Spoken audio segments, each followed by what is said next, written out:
So you do everything from the computer? Or Yeah, that's right, Rich. So we basically plan it, the GPS coordinates on the computer, and then we plug it in with the USB.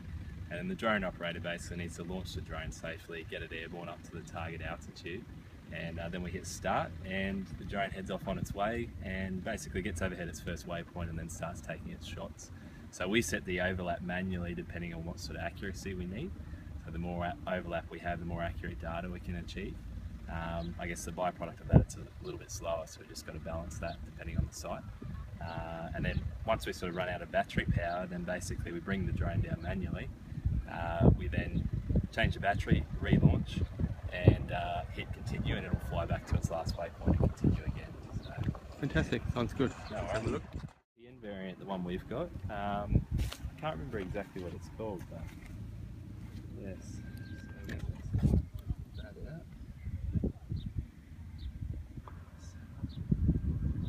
It's a nice little machine there. It is. It's a Aztec Falcon 8, very reliable. We got that from overseas. Actually, position partners for Black Legend. This is our control system. Yeah. And let's go get our batteries.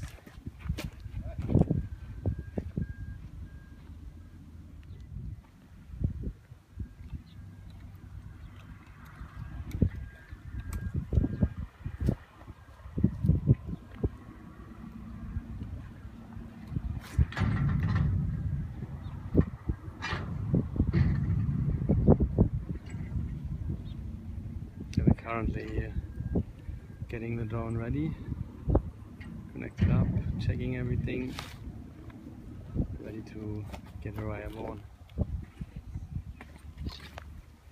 Get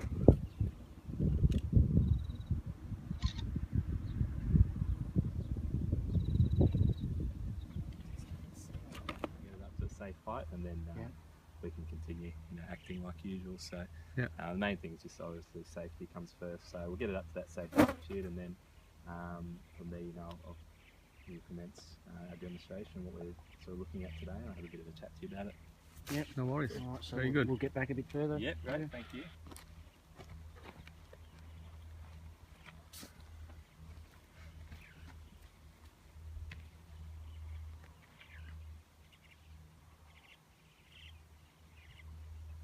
Okay, so we're all clear? Yep.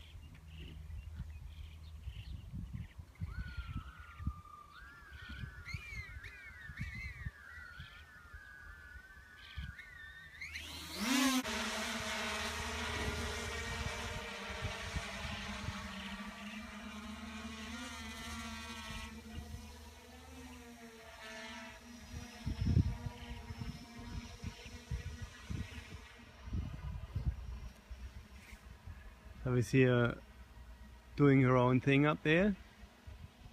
Yes, so it's going over now to its waypoint, which I've set in the system, and then it will commence starting photos and starting the photo run to get the overlap happening. Okay, so you can see it up there now, so it's approaching point 1. And once it's at point 1, it'll basically get itself set within about 2 meters accuracy in the air, and then it will start taking photos. We've set 80% accuracy here in the vertical, and 75% accuracy horizontal, which should give us some accurate results. And so from this point, it's really just about monitoring. So I need to keep my eyes on this at all times legally, and so it's very much a visual line of sight flight.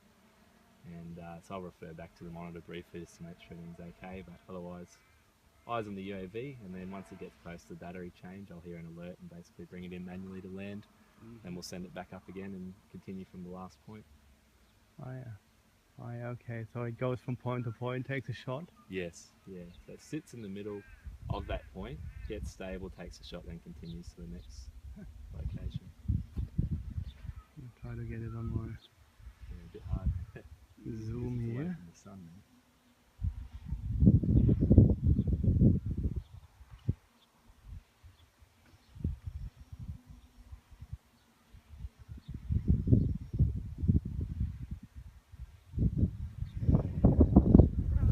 UAVs can take less, it just depends on the design, and also with your accuracy, because when the wind basically tilts the UAV,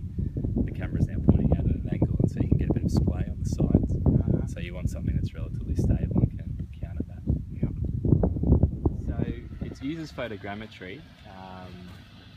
So basically each photo is encoded with a lat, long, an altitude, and then it will also have pitch, roll, yaw.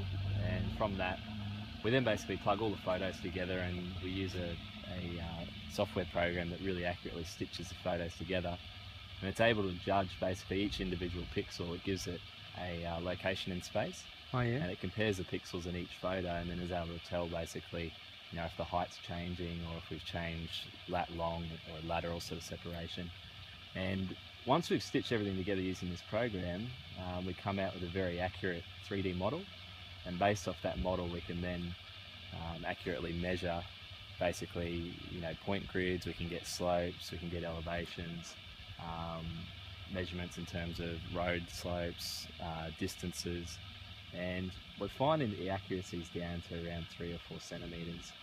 Sometimes better depending on the location, but definitely within 5 in most cases, which is on par with a lot of conventional surveying standards, with the advantage that you can accurately get slopes because you've got a 3D model there to work off. Yeah. You're not doing too much triangulation there. You haven't got a grid. You've got actually each pixel is. Yeah, that's right.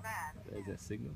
So you have each pixel, but then from that you develop a triangulation or a grid, so you can actually pull that from there.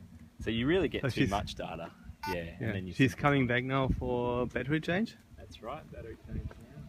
So we walk back a bit. Stay clear, guys, if we can.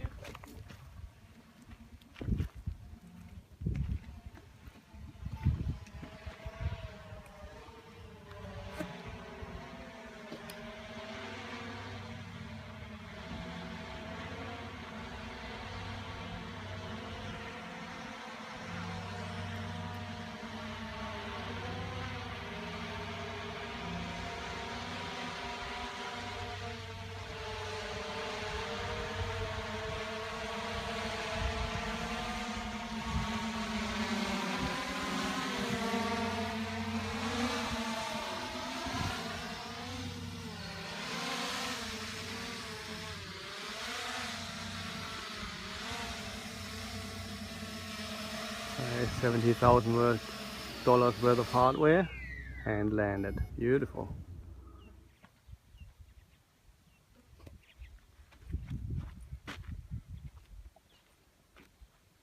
Alright, we're clear here, yep. They're all good.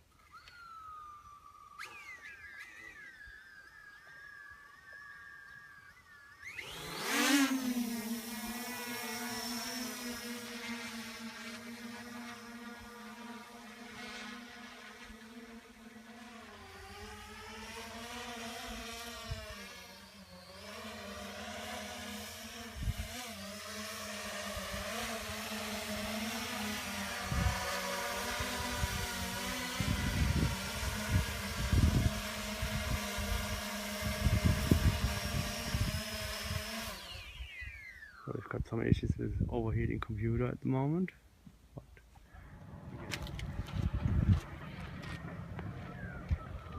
What's the reason there? I don't know, sometimes it might just be signal, shielding, but